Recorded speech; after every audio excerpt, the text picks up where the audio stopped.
ko'rinsa. Sevinchim, sevinchim, yuragim faqat senki. Yaqin kel, qo'limni tutgin, ketmagin. Sevinchim, sevinchim, har tun seni o'ylayman. Yaqin kel, sen bilan birga bo'laylik.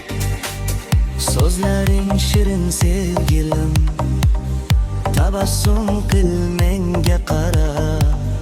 Niyohlaring yuragimni o'g'irlar, men faqat seni sevaman.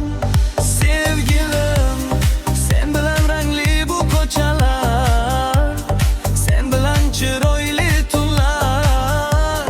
Birga yursak vaqt ham to'xtar, sevgimizdan yulduzlar yonar. Asta asta kelgin yuragim tomon, yuragimga kir. Azizim, yuragimdan so'zlayman, seni abadiy sevaman. Agar uzoq ketsang, tunlarim jim yig'laydi.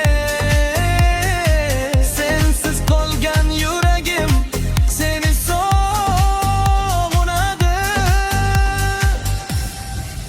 Sevinchim, sevinchim, yuragim senki.